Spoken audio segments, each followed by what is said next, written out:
Bienvenidos al canal de YouTube de Ediciones Rodio. Aquí encontrarás vídeos especializados en cada tema. Si te gusta nuestro contenido, no olvides suscribirte, darle a me gusta y comentar tu experiencia. Gracias por elegirnos en tu camino hacia el éxito. Recuerda que todos nuestros temarios también están disponibles en formato digital y papel. Para cualquier duda puedes escribirnos a info@edicionesrodio.com. Auxiliares de la Administración del Estado. Volumen 1. Artículo 43. De las funciones de las misiones diplomáticas y representaciones permanentes en la acción exterior del Estado. 1. Las misiones diplomáticas y representaciones permanentes ejecutan y desarrollan la política exterior y la acción exterior del Estado. A estos efectos, las directrices, fines y objetivos de la política exterior y la estrategia de acción exterior vertebran la actuación de todos los órganos y unidades administrativas en el exterior. 2. Las misiones diplomáticas y representaciones permanentes son el instrumento principal para el desarrollo de la acción exterior de todos los órganos, organismos y entidades públicas con proyección exterior.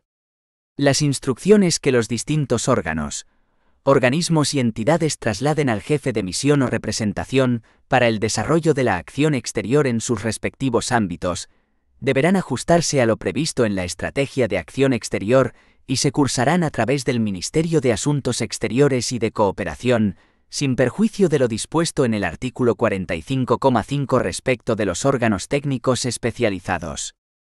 Artículo 44. Jefatura de la misión. 1. La jefatura de la misión diplomática permanente será ejercida por un embajador extraordinario y plenipotenciario, que ostentará la representación y máxima autoridad de España ante el Estado receptor. En el caso de las representaciones permanentes, será ejercida por un embajador representante permanente. La jefatura de misión podrá ser también ejercida por un encargado de negocios con cartas de gabinete. El Rey acreditará mediante las correspondientes cartas credenciales a los jefes de misión diplomática y representación permanente. A los encargados de negocios se les acreditará mediante cartas de gabinete firmadas por el Ministro de Asuntos Exteriores y de Cooperación. 2. El jefe de misión o representación permanente, orgánica y funcionalmente dependiente del Ministerio de Asuntos Exteriores y de Cooperación, representa al conjunto de la Administración del Estado y ejerce la jefatura superior de todo el personal de la misión o representación. Corresponde al jefe de la misión diplomática o de la representación permanente el ejercicio de las funciones que el artículo 42,4 atribuye a las misiones diplomáticas y todas las que le atribuyen las leyes, el derecho internacional y los tratados internacionales de los que España es parte. 3. Corresponde al jefe de misión o representación permanente la dirección de la misión diplomática o representación permanente, así como la coordinación de la acción exterior y del servicio exterior del Estado en el Estado u organización de acreditación, en cumplimiento de las directrices, fines y objetivos fijados por el Gobierno para la política exterior, y de acuerdo con el principio de unidad de acción en el exterior y los demás principios que se recogen en el artículo 3 de la ley. En el ejercicio de estas funciones, propondrá al Gobierno, a través del Ministerio de Asuntos Exteriores y de Cooperación, los ámbitos de acción exterior que considere más pertinentes o adecuados para el cumplimiento de los objetivos de política exterior en el país, u organización de acreditación. El jefe de la misión diplomática o representación permanente informará a los miembros de la misión o representación de los asuntos que afecten al desempeño de sus funciones y recibirá puntual información de estos sobre sus actividades.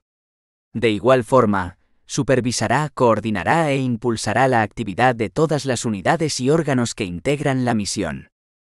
4. Los embajadores serán designados y cesarán por Real Decreto acordado en Consejo de Ministros, a propuesta del Ministro de Asuntos Exteriores y de Cooperación. Los encargados de negocios con cartas de gabinete serán designados por orden del Ministro de Asuntos Exteriores y de Cooperación.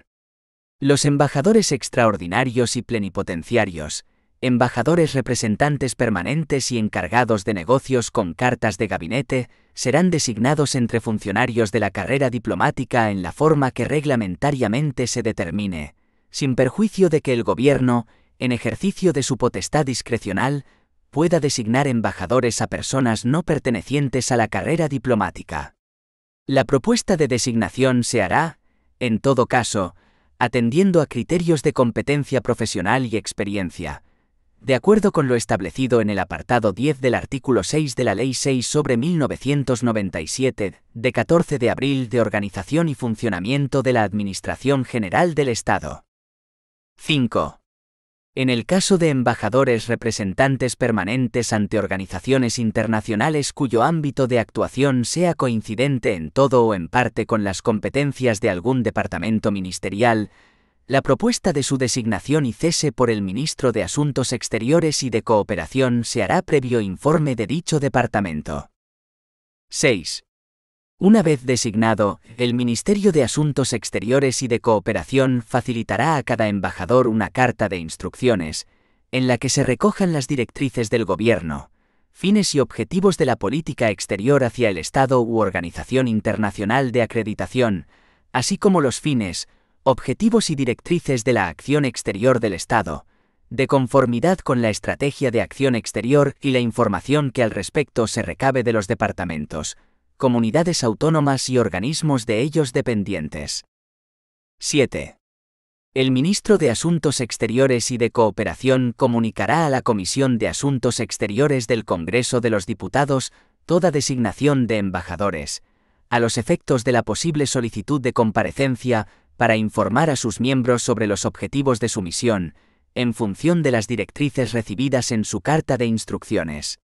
La Comisión Mixta para la Unión Europea podrá solicitar la comparecencia del embajador representante permanente ante la Unión Europea. 8.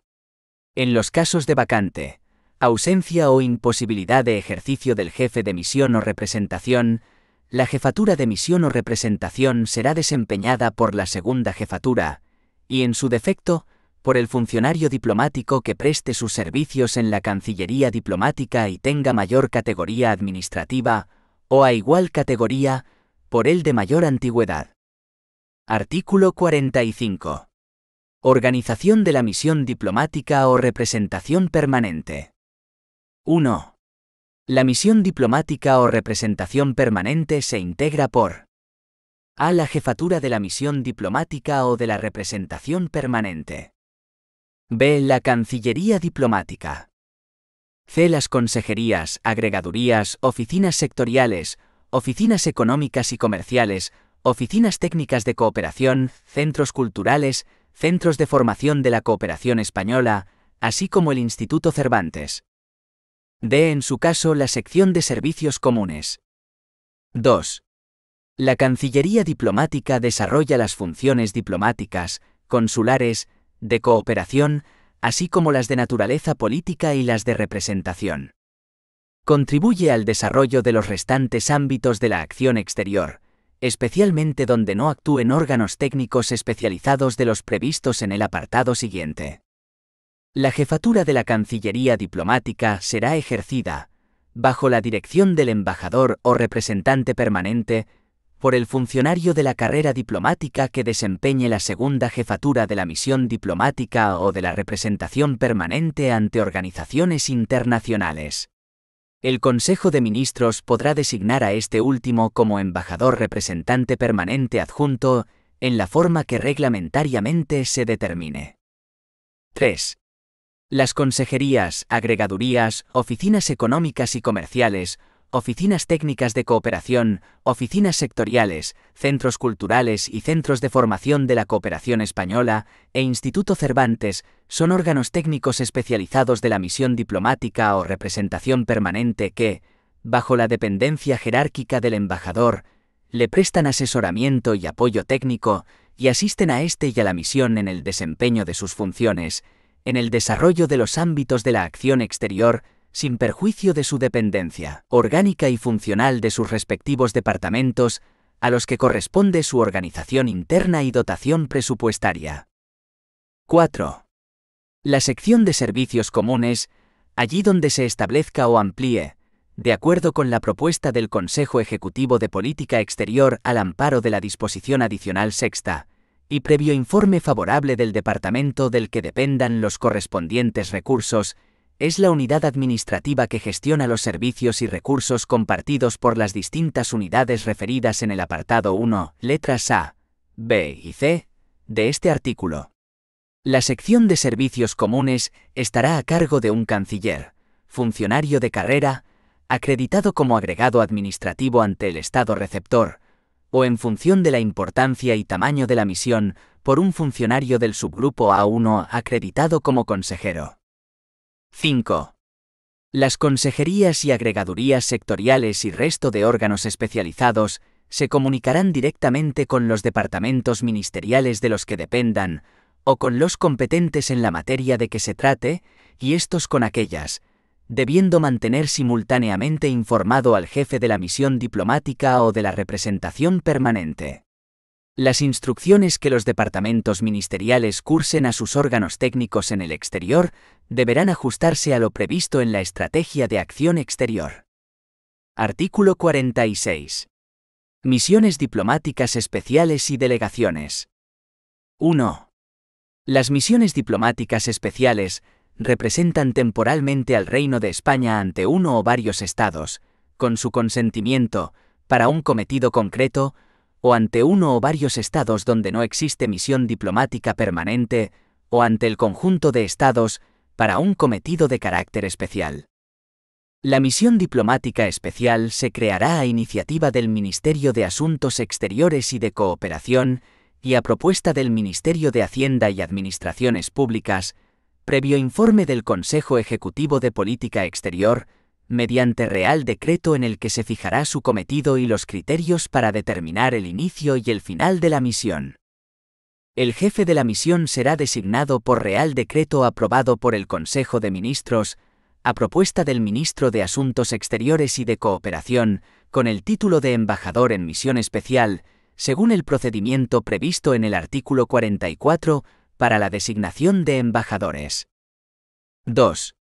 Las delegaciones representan al Reino de España en un órgano de una organización internacional, en una conferencia de estados convocada por una organización internacional o bajo sus auspicios, o en un acto concreto organizado por un tercer estado para el que se requiera conformar una delegación con carácter oficial. Las delegaciones estarán presididas por los órganos que ostentan la representación del Estado en el exterior, el jefe de Estado, presidente del Gobierno o ministro de Asuntos Exteriores y de Cooperación. Cuando la delegación deba ser presidida por el titular de otro órgano, se autorizará por el Consejo de Ministros, mediante Real Decreto, a propuesta del Ministerio de Asuntos Exteriores y de Cooperación, cuando se trate de ostentar la representación del Estado ante otro Estado, o por el Ministro de Asuntos Exteriores y de Cooperación, mediante la correspondiente plenipotencia, para la representación del Estado ante órganos de organizaciones internacionales o en conferencias internacionales. Artículo 47. De las oficinas consulares. 1. Las oficinas consulares son los órganos de la Administración General del Estado encargados del ejercicio de las funciones consulares y especialmente de prestar asistencia y protección a los españoles en el exterior. Las oficinas consulares ejercerán las funciones que les atribuyen la normativa vigente, el derecho internacional y los tratados internacionales de los que España es parte. 2. La creación y supresión de las oficinas consulares de carrera y agencias consulares se realizará mediante Real Decreto del Consejo de Ministros, a iniciativa del Ministerio de Asuntos Exteriores y de Cooperación, del que dependen orgánica y funcionalmente, y a propuesta del Ministerio de Hacienda y Administraciones Públicas, previo informe del Consejo Ejecutivo de Política Exterior. 3. En el supuesto de integración en las oficinas consulares de órganos técnicos especializados análogos a los mencionados en el artículo 45,3 de esta ley, su creación y supresión, en cuanto suponen modificación de la estructura de la oficina, se realizará por Real Decreto, a iniciativa conjunta del Ministerio de Asuntos Exteriores y de Cooperación y del Departamento competente, y a propuesta del Ministerio de Hacienda y Administraciones Públicas, previo informe del Consejo Ejecutivo de Política Exterior. 4. El Real Decreto de creación fijará el ámbito territorial de la demarcación consular y la sede de la oficina. Corresponde al Ministerio de Hacienda y Administraciones Públicas aprobar las relaciones de puestos de trabajo para las oficinas consulares, a propuesta del Ministerio de Asuntos Exteriores y de Cooperación, y previo informe del Consejo Ejecutivo de Política Exterior. Este mismo procedimiento será de aplicación para la creación y aprobación de la estructura de las agencias consulares dependientes de una oficina consular de carrera. Artículo 48. Clases de oficinas consulares y organización. 1. Las oficinas consulares podrán ser de carrera y honorarias. Las primeras podrán tener categoría de consulado general o de consulado y estarán dirigidas por funcionarios de la carrera diplomática. Las segundas estarán a cargo de cónsules honorarios y podrán ser consulados honorarios o viceconsulados honorarios. La ley, el derecho internacional y los tratados de los que España es parte determinan las funciones y competencias de cada tipo de oficina consular. Las oficinas consulares honorarias se crearán por orden del Ministro de Asuntos Exteriores y de Cooperación. 2. El jefe de la oficina consular de carrera será designado por orden del Ministro de Asuntos Exteriores y de Cooperación entre funcionarios de la carrera diplomática y será provisto de una carta patente u otro instrumento admitido por el derecho internacional, otorgada por Su Majestad el Rey con el refrendo del Ministro de Asuntos Exteriores y de Cooperación, en la que constará, además de su nombre y categoría personal, la circunscripción consular y la sede de la oficina a su cargo. 3. El jefe de la oficina consular ejercerá la jefatura y dirección de todos los servicios y personal de la oficina consular. Coordinará y, por delegación del jefe de la misión diplomática permanente correspondiente, impartirá instrucciones a las agencias consulares y oficinas consulares honorarias establecidas en su circunscripción. Los cónsules generales ejercerán las mismas funciones respecto de los consulados de carrera establecidos en su circunscripción. 4. Las oficinas consulares de carrera contarán con una sección administrativa, a cargo de un canciller y, en su caso, con las secciones cuya composición y funciones se establezcan en su Real Decreto de creación. En aquellas oficinas consulares o agencias consulares en las que se integren oficinas sectoriales, podrá establecerse también una sección de servicios comunes que permita la gestión administrativa integrada de los servicios que se determinen, de conformidad con lo dispuesto en esta ley. 5. Las agencias consulares son oficinas dependientes de una oficina consular de carrera, creadas en localidades distintas de aquella en que se ubica la oficina de la que dependen, con la finalidad de descentralizar su gestión y estarán a cargo de un funcionario de la carrera diplomática.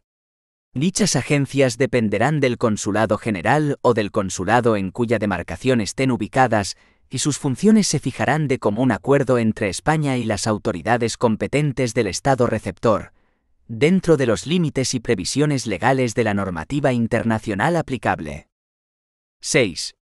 Los jefes de la oficina consular de carrera ajustarán su actuación a las instrucciones del Ministerio de Asuntos Exteriores y de Cooperación y del jefe de la misión diplomática permanente de la que dependan, excepto en materia de fe pública, registro civil o jurisdicción voluntaria, en las que estarán sujetos a lo establecido por la legislación notarial, registral y procesal para el ejercicio de estas funciones y a las resoluciones, instrucciones y circulares de la Dirección General de los Registros y del Notariado.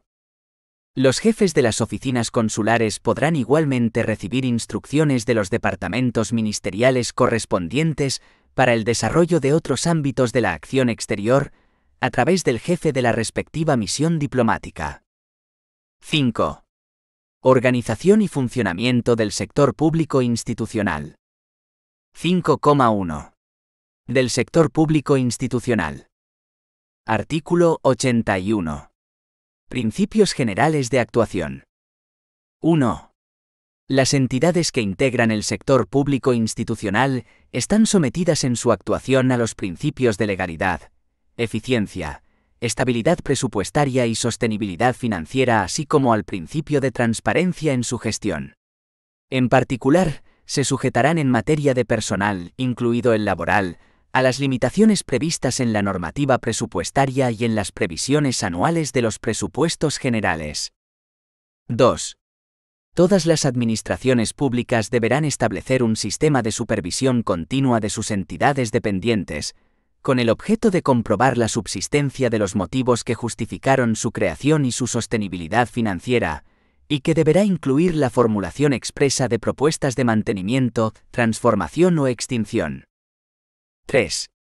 Los organismos y entidades vinculados o dependientes de la administración autonómica y local se regirán por las disposiciones básicas de esta ley que les resulten de aplicación, y en particular, por lo dispuesto en los capítulos I y B, y en los artículos 129 y 134, así como por la normativa propia de la administración a la que se adscriban.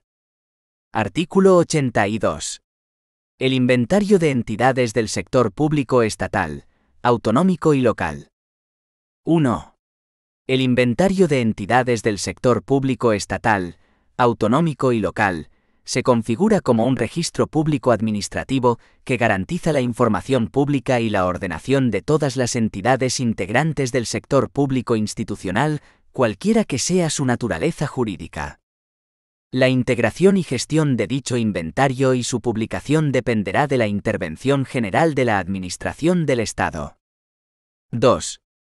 El inventario de entidades del sector público contendrá al menos información actualizada sobre la naturaleza jurídica, finalidad, fuentes de financiación, estructura de dominio, en su caso, la condición de medio propio, regímenes de contabilidad, presupuestario y de control, así como la clasificación en términos de contabilidad nacional de cada una de las entidades integrantes del sector público institucional. 3. Al menos, la creación, transformación, fusión o extinción de cualquier entidad integrante del sector público institucional, cualquiera que sea su naturaleza jurídica, será inscrita en el inventario de entidades del sector público estatal, autonómico y local. Artículo 83. Inscripción en el inventario de entidades del sector público estatal, autonómico y local. 1.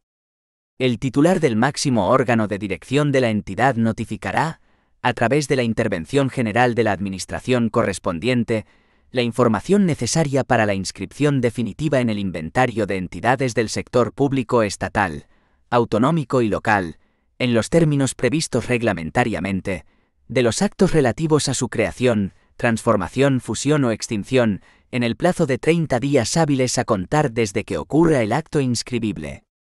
En la citada notificación se acompañará la documentación justificativa que determina tal circunstancia. 2. La inscripción definitiva de la creación de cualquier entidad integrante del sector público institucional en el inventario de entidades del sector público estatal, autonómico y local, se realizará de conformidad con las siguientes reglas. A. El titular del máximo órgano de dirección de la entidad, a través de la intervención general de la Administración correspondiente, notificará electrónicamente a efectos de su inscripción al inventario de entidades del sector público estatal, autonómico y local, la norma o el acto jurídico de creación en el plazo de 30 días hábiles desde la entrada en vigor de la norma o del acto, según corresponda. A la notificación se acompañará la copia o enlace a la publicación electrónica del boletín oficial en el que se publicó la norma, o copia del acto jurídico de creación, así como el resto de documentación justificativa que proceda, como los estatutos o el plan de actuación. B. La inscripción en el inventario de entidades del sector público estatal, autonómico y local se practicará dentro del plazo de 15 días hábiles siguientes a la recepción de la solicitud de inscripción. C. Para la asignación del número de identificación fiscal definitivo y de la letra identificativa que corresponda a la entidad, de acuerdo con su naturaleza jurídica, por parte de la Administración tributaria, será necesaria la aportación de la certificación de la inscripción de la entidad en el inventario de entidades del sector público estatal, autonómico y local. 5,2. Organización y funcionamiento del sector público institucional estatal. Artículo 84. Composición y clasificación del sector público institucional estatal. 1. Integran el sector público institucional estatal las siguientes entidades. A. Los organismos públicos vinculados o dependientes de la Administración General del Estado, los cuales se clasifican en 1. Organismos autónomos. 2. Entidades públicas empresariales. B. Las autoridades administrativas independientes. C. Las sociedades mercantiles estatales. D. Los consorcios. E. Las fundaciones del sector público. F. Los fondos sin personalidad jurídica. G. Las universidades públicas no transferidas. 2. La Administración General del Estado o entidad integrante del sector público institucional estatal no podrá, por sí misma ni en colaboración con otras entidades públicas o privadas, crear, ni ejercer el control efectivo, directa ni indirectamente, sobre ningún otro tipo de entidad distinta de las enumeradas en este artículo, con independencia de su naturaleza y régimen jurídico. Lo dispuesto en este apartado no será de aplicación a la participación del Estado en organismos internacionales o entidades de ámbito supranacional, ni a la participación en los organismos de normalización y acreditación nacionales o en sociedades creadas al amparo de la Ley 27/1984, de 26 de julio, sobre reconversión y reindustrialización. 3.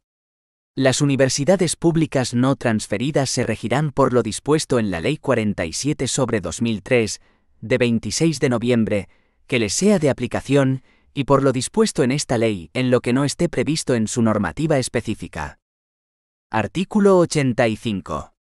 Control de eficacia y supervisión continua. 1. Las entidades integrantes del sector público institucional estatal estarán sometidas al control de eficacia y supervisión continua, sin perjuicio de lo establecido en el artículo 110.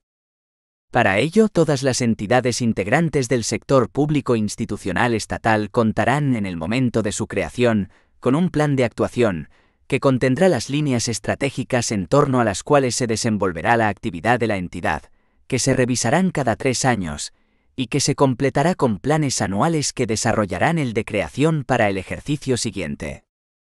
2.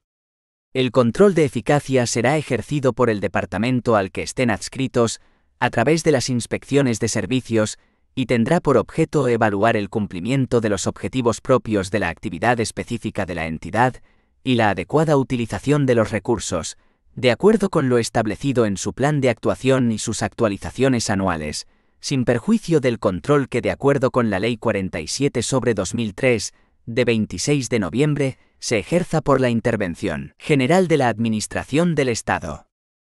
3. Todas las entidades integrantes del sector público institucional estatal están sujetas desde su creación hasta su extinción a la supervisión continua del Ministerio de Hacienda y Administraciones Públicas, a través de la Intervención General de la Administración del Estado, que vigilará la concurrencia de los requisitos previstos en esta ley.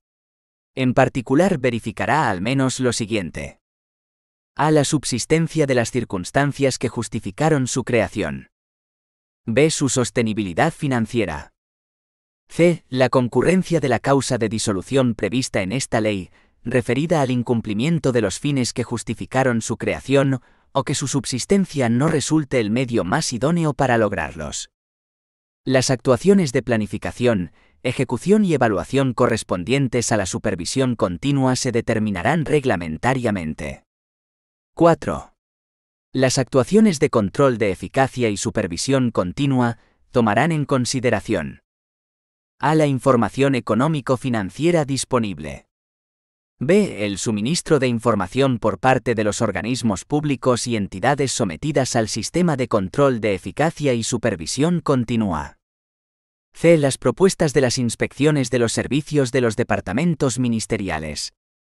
Los resultados de la evaluación efectuada tanto por el Ministerio de Adscripción como por el Ministerio de Hacienda y Administraciones Públicas se plasmarán en un informe sujeto a procedimiento contradictorio que, según las conclusiones que se hayan obtenido, podrá contener recomendaciones de mejora o una propuesta de transformación o supresión del organismo público o entidad. Artículo 86. Medio propio y servicio técnico. 1. Las entidades integrantes del sector público institucional podrán ser consideradas medios propios y servicios técnicos de los poderes adjudicadores y del resto de entes y sociedades que no tengan la consideración de poder adjudicador cuando cumplan las condiciones y requisitos establecidos en el texto refundido de la Ley de Contratos del Sector Público, aprobado por el Real Decreto Legislativo 3/2011, de 14 de noviembre. 2. Tendrán la consideración de medio propio y servicio técnico cuando se acredite que, además de disponer de medios suficientes e idóneos para realizar prestaciones en el sector de actividad que se corresponda con su objeto social, de acuerdo con su norma o acuerdo de creación, se dé alguna de las circunstancias siguientes. A. Sea una opción más eficiente que la contratación pública y resulta sostenible y eficaz, aplicando criterios de rentabilidad económica. B. Resulte necesario por razones de seguridad pública o de urgencia, en la necesidad de disponer de los bienes o servicios suministrados por el medio propio o servicio técnico.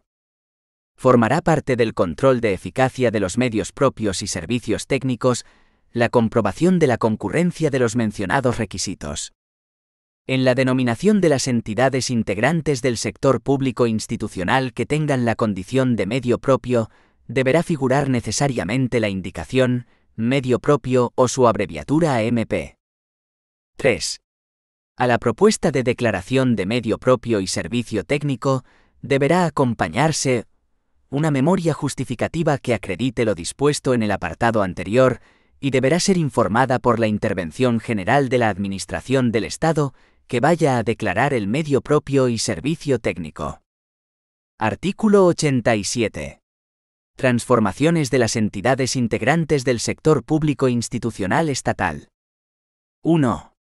Cualquier organismo autónomo, entidad pública empresarial, sociedad mercantil estatal o fundación del sector público institucional estatal podrá transformarse y adoptar la naturaleza jurídica de cualquiera de las entidades citadas. 2. La transformación tendrá lugar, conservando su personalidad jurídica por cesión e integración global, en unidad de acto de todo el activo y el pasivo de la entidad transformada, con sucesión universal de derechos y obligaciones. La transformación no alterará las condiciones financieras de las obligaciones asumidas, ni podrá ser entendida como causa de resolución de las relaciones jurídicas. 3. La transformación se llevará a cabo mediante Real Decreto, aunque suponga modificación de la Ley de Creación. 4.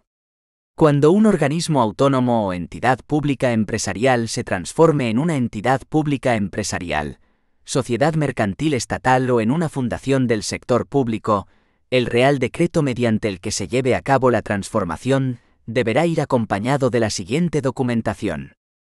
A. Una memoria que incluya 1. Una justificación de la transformación por no poder asumir sus funciones manteniendo su naturaleza jurídica originaria. 2. Un análisis de eficiencia que incluirá una previsión del ahorro que generará la transformación y la acreditación de inexistencia de duplicidades con las funciones que ya desarrolle otro órgano, organismo público o entidad preexistente. 3. Un análisis de la situación en la que quedará el personal, indicando si en su caso, parte del mismo se integrará, bien en la Administración General del Estado o bien en la entidad pública empresarial, sociedad mercantil estatal o fundación que resulte de la transformación. B. Un informe preceptivo de la Intervención General de la Administración del Estado, en el que se valorará el cumplimiento de lo previsto en este artículo. 5. La aprobación del Real Decreto de Transformación conllevará a la adaptación de la organización de los medios personales, materiales y económicos que resulte necesaria por el cambio de naturaleza jurídica. B. La posibilidad de integrar el personal en la entidad transformada o en la Administración General del Estado. En su caso, esta integración se llevará a cabo de acuerdo con los procedimientos de movilidad establecidos en la legislación de función pública o en la legislación laboral que resulte aplicable. Los distintos tipos de personal de la entidad transformada tendrán los mismos derechos y obligaciones que les correspondan de acuerdo con la normativa que les sea de aplicación. La adaptación en su caso de personal que conlleve la transformación no supondrá, por sí misma, la atribución de la condición de funcionario público al personal laboral que prestase servicios en la entidad transformada. La integración de quienes hasta ese momento vinieran ejerciendo funciones reservadas a funcionarios públicos sin serlo, podrá realizarse con la condición de a extinguir, debiéndose valorar previamente las características de los puestos afectados y las necesidades de la entidad donde se integren. De la ejecución de las medidas de transformación no podrá derivarse incremento alguno de la masa salarial preexistente en la entidad transformada. 5,3. De los organismos públicos estatales. Artículo 88. Definición y actividades propias. Son organismos públicos dependientes o vinculados a la Administración General del Estado, bien directamente o bien a través de otro organismo público, los creados para la realización de actividades administrativas, sean de fomento, prestación o de gestión de servicios públicos o de producción de bienes de interés público susceptibles de contraprestación. Actividades de contenido económico reservadas a las administraciones públicas, así como la supervisión o regulación de sectores económicos, y cuyas características justifiquen su organización en régimen de descentralización funcional o de independencia. Artículo 89. Personalidad jurídica y potestades. 1. Los organismos públicos tienen personalidad jurídica pública diferenciada, patrimonio y tesorería propios, así como autonomía de gestión, en los términos previstos en esta ley. 2. Dentro de su esfera de competencia, les corresponden las potestades administrativas precisas para el cumplimiento de sus fines, en los términos que prevean sus estatutos, salvo la potestad expropiatoria. Los estatutos podrán atribuir a los organismos públicos la potestad de ordenar aspectos secundarios del funcionamiento para cumplir con los fines y el servicio encomendado, en el marco y con el alcance establecido por las disposiciones que fijen el régimen jurídico básico de dicho servicio. Los actos y resoluciones dictados por los organismos públicos en el ejercicio de potestades administrativas son susceptibles de los recursos administrativos previstos en la Ley del Procedimiento Administrativo Común de las Administraciones Públicas. Artículo 90. Estructura organizativa en el sector público estatal. 1. Los organismos públicos se estructuran en los órganos de gobierno y ejecutivos que se determinen en su respectivo estatuto. Los máximos órganos de gobierno son el presidente y el consejo rector. El estatuto puede, no obstante, prever otros órganos de gobierno con atribuciones distintas. La dirección del organismo público debe establecer un modelo de control orientado a conseguir una seguridad razonable en el cumplimiento de sus objetivos. 2.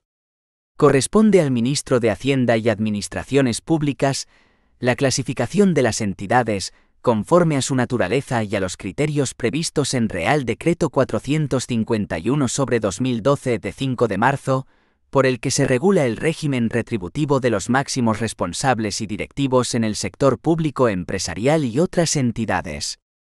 A estos efectos, las entidades serán clasificadas en 3 grupos. Esta clasificación determinará el nivel en que la entidad se sitúa a efectos de A. Número máximo de miembros de los órganos de gobierno. B. Estructura organizativa, con fijación del número mínimo y máximo de directivos, así como la cuantía máxima de la retribución total, con determinación del porcentaje máximo del complemento de puesto y variable. Artículo 91. Creación de organismos públicos estatales. 1. La creación de los organismos públicos se efectuará por ley. 2.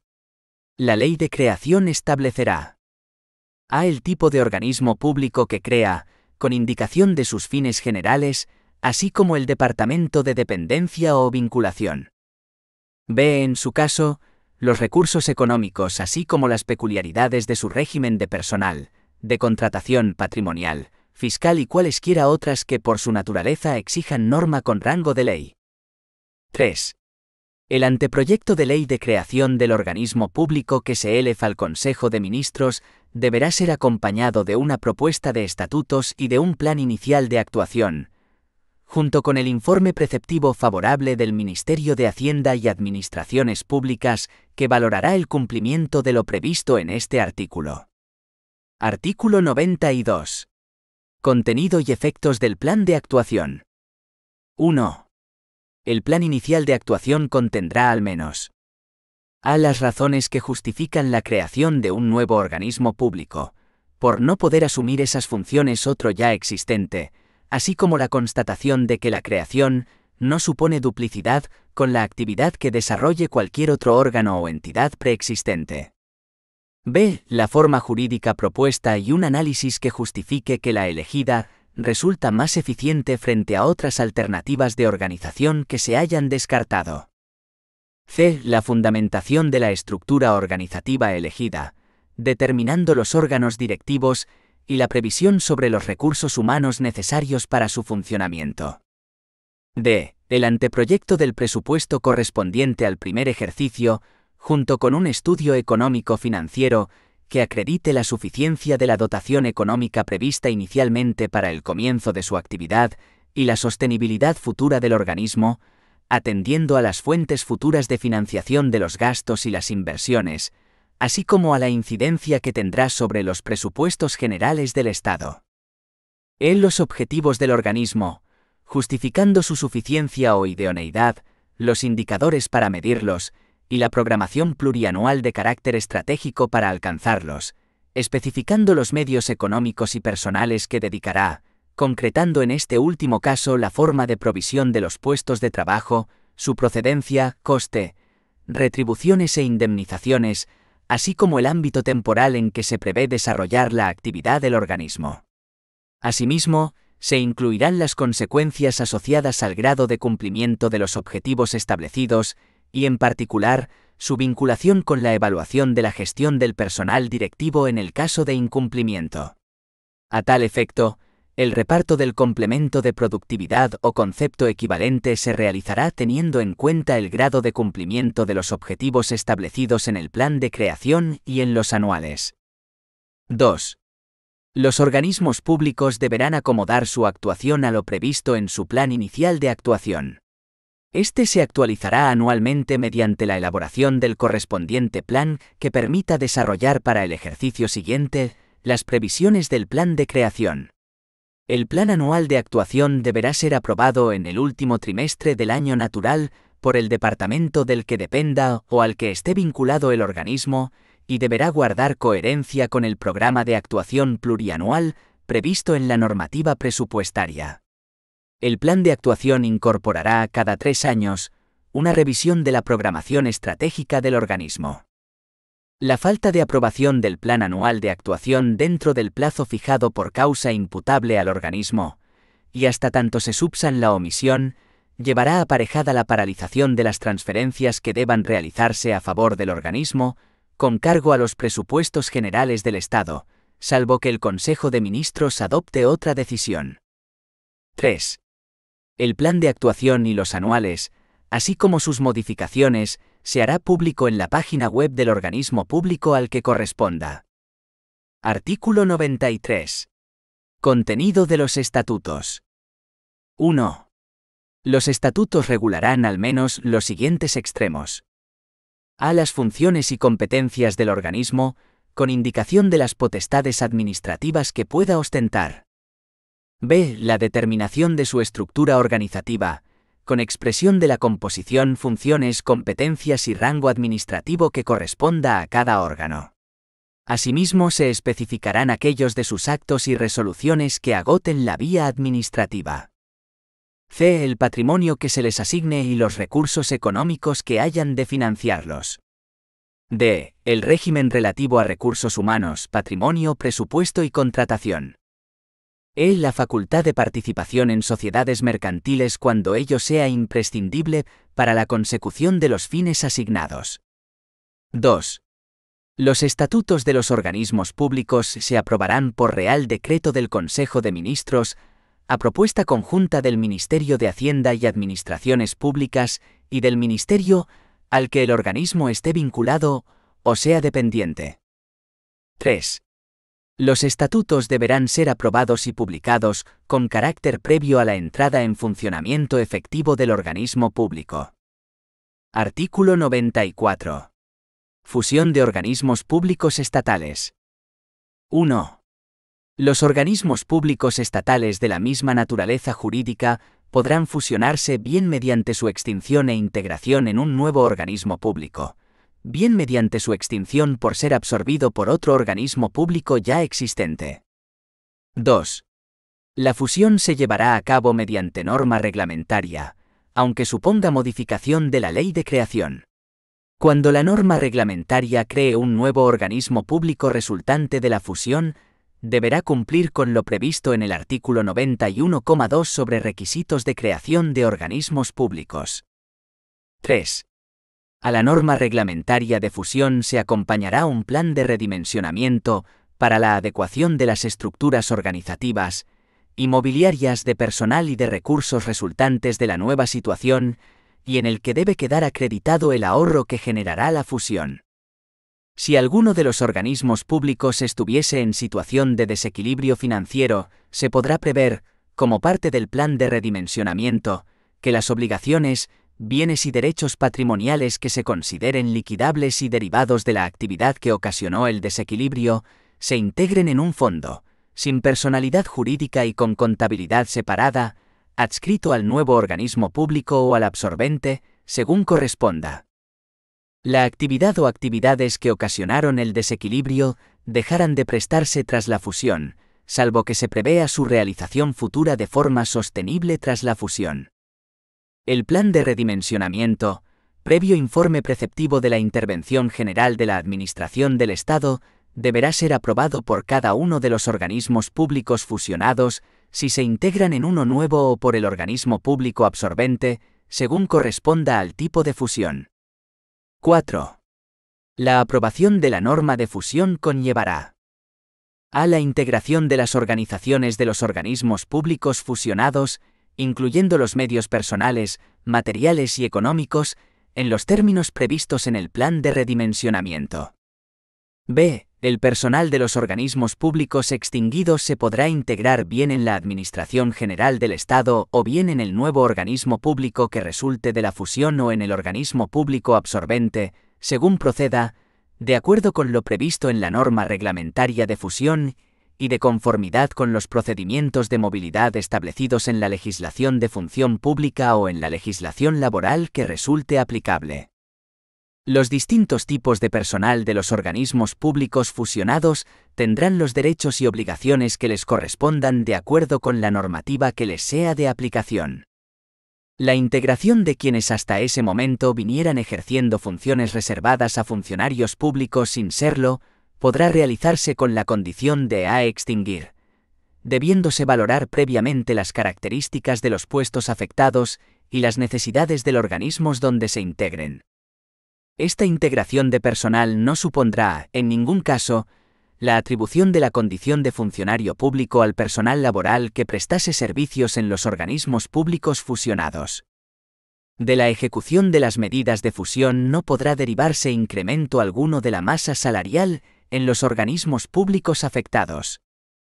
C. La cesión e integración global en unidad de acto de todo el activo y el pasivo de los organismos públicos extinguidos en el nuevo organismo público resultante de la fusión o en el organismo público absorbente, según proceda, que le sucederá universalmente en todos sus derechos y obligaciones. La fusión no alterará las condiciones financieras de las obligaciones asumidas, ni podrá ser entendida como causa de resolución de las relaciones jurídicas. D. Si se hubiera previsto en el plan de redimensionamiento, las obligaciones, bienes y derechos patrimoniales que se consideren liquidables se integrarán en un fondo, sin personalidad jurídica y con contabilidad separada, adscrito al nuevo organismo público resultante de la fusión o al organismo público absorbente, según proceda, que designará un liquidador al que le corresponderá la liquidación de este fondo. Esta liquidación se efectuará de conformidad con lo previsto en el artículo 97. La liquidación deberá llevarse a cabo durante los 2 años siguientes a la aprobación de la norma reglamentaria de fusión, salvo que el Consejo de Ministros acuerde su prórroga, sin perjuicio de los posibles derechos que puedan corresponder a los acreedores.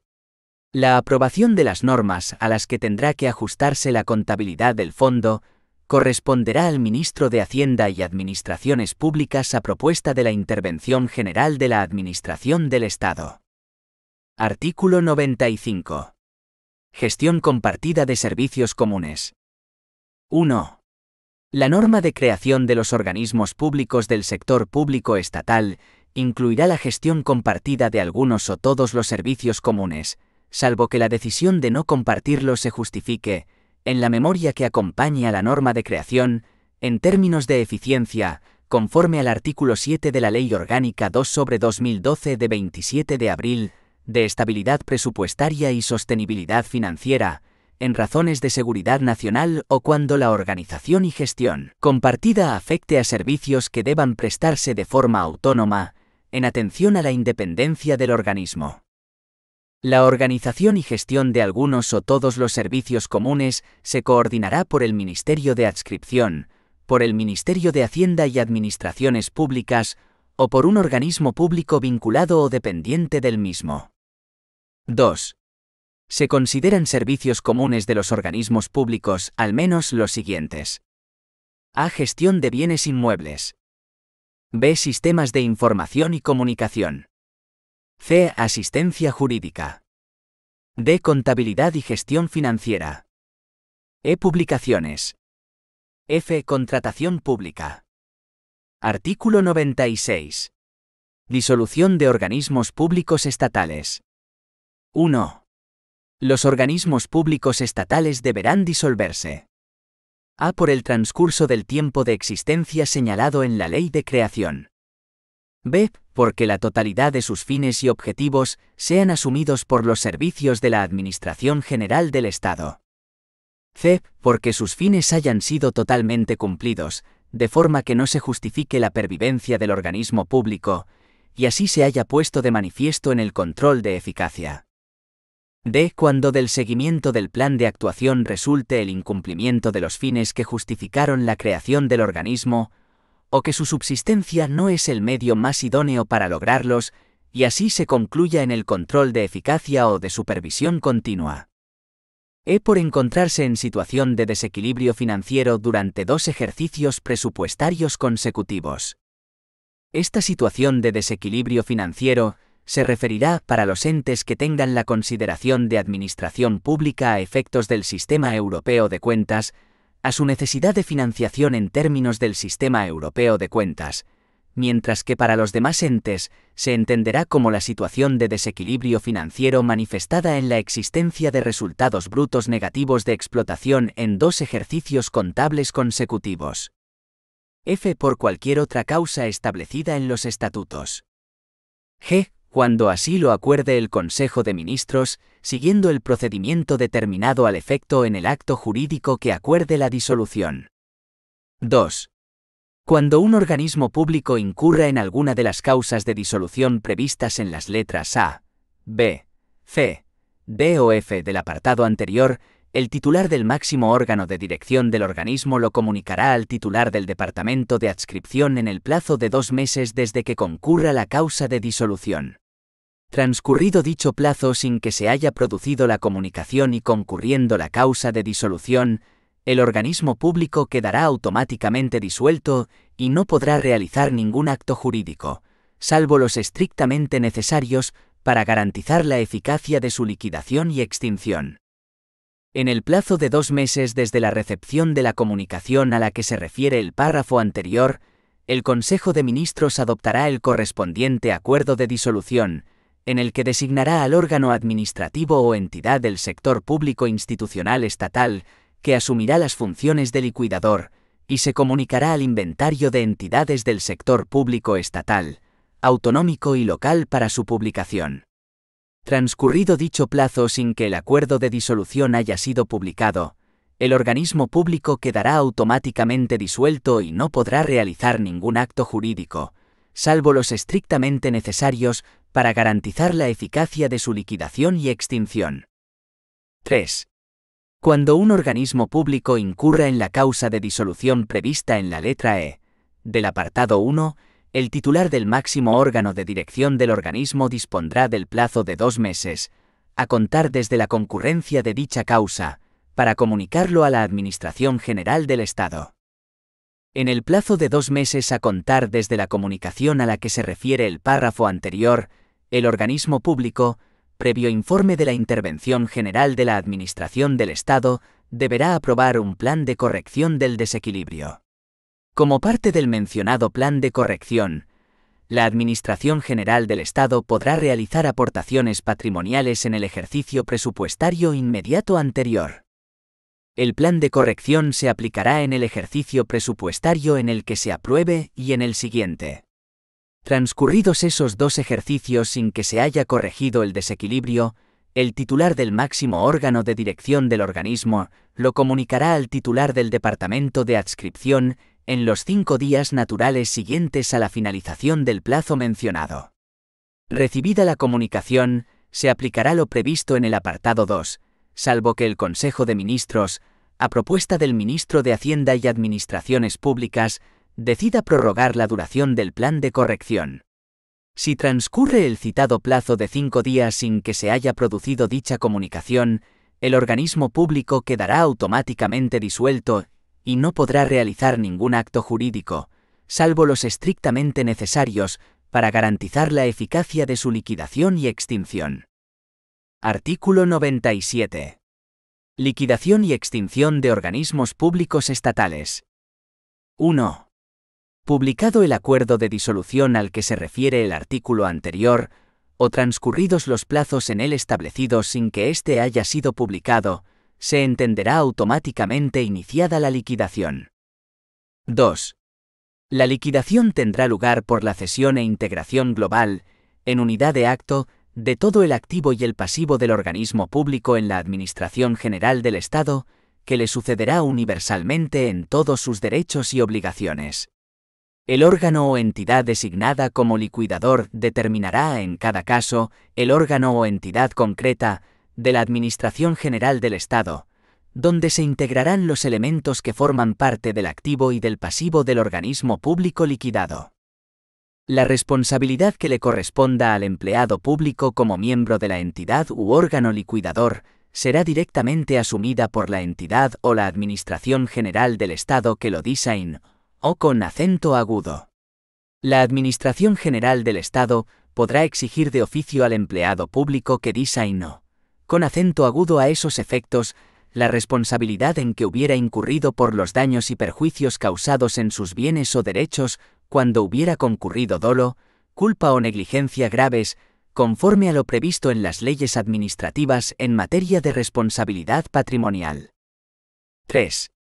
La Administración General del Estado quedará subrogada automáticamente en todas las relaciones jurídicas que tuviera el organismo público con sus acreedores, tanto de carácter principal como accesorias, a la fecha de adopción del acuerdo de disolución o, en su defecto, a la fecha en que concurriera la causa de disolución, incluyendo los activos y pasivos sobrevenidos.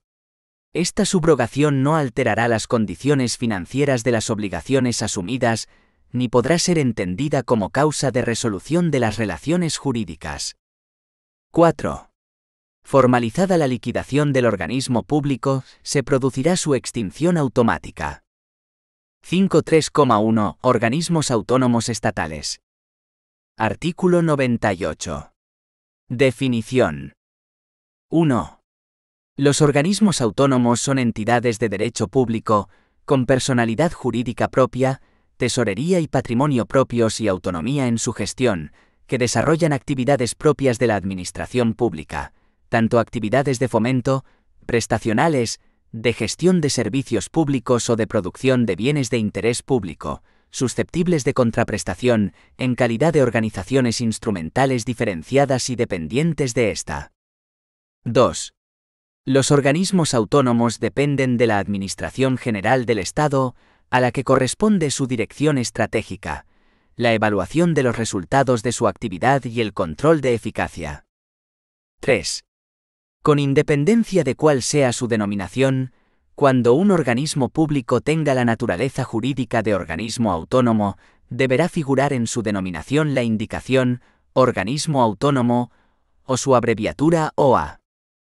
Artículo 99. Régimen jurídico. Los organismos autónomos se regirán por lo dispuesto en esta ley, en su ley de creación, sus estatutos, la Ley de Procedimiento Administrativo Común de las Administraciones Públicas, el Real Decreto Legislativo 3/2011 de 14 de noviembre, la Ley 33/2003 de 3 de noviembre y el resto de las normas de derecho administrativo general y especial que les sea de aplicación. En defecto de norma administrativa, se aplicará el derecho común. Artículo 100. Régimen jurídico del personal y de contratación. 1. El personal al servicio de los organismos autónomos será funcionario o laboral, y se regirá por lo previsto en la Ley 7/2007, de 12 de abril y demás normativa reguladora de los funcionarios públicos, y por la normativa laboral. El nombramiento de los titulares de los órganos de los organismos autónomos se regirá por las normas aplicables a la Administración General del Estado. El titular del máximo órgano de dirección del organismo tendrá atribuidas, en materia de gestión de recursos humanos, las facultades que le asigne la legislación específica. El organismo autónomo estará obligado a aplicar las instrucciones sobre recursos humanos dictadas por el Ministerio de Hacienda y Administraciones Públicas y a comunicarle a este departamento cuantos acuerdos o resoluciones adopte en aplicación del régimen específico de personal establecido en su ley de creación o en sus estatutos. 2.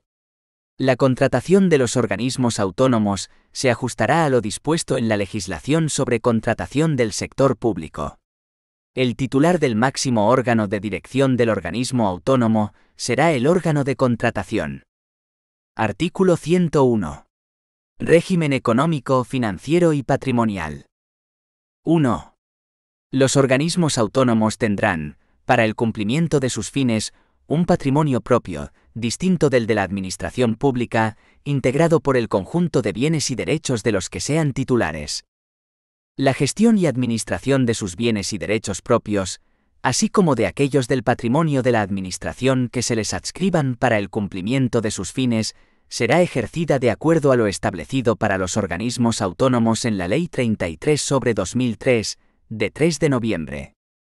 2. Los recursos económicos de los organismos autónomos podrán provenir de las siguientes fuentes. H. Los bienes y valores que constituyen su patrimonio. Y los productos y rentas de dicho patrimonio. J. Las consignaciones específicas que tuvieren asignadas en los presupuestos generales del Estado. K. Las transferencias corrientes o de capital que procedan de la Administración o entidades públicas. L. Las donaciones, legados, patrocinios y otras aportaciones de entidades privadas y de particulares. M. Cualquier otro recurso que estén autorizados a percibir, según las disposiciones por las que se rijan o que pudieran serles atribuidos. Artículo 102. Régimen presupuestario, de contabilidad y control económico-financiero. Los organismos autónomos aplicarán el régimen presupuestario, económico-financiero, de contabilidad y de control establecido por la Ley 47/2003, de 26 de noviembre.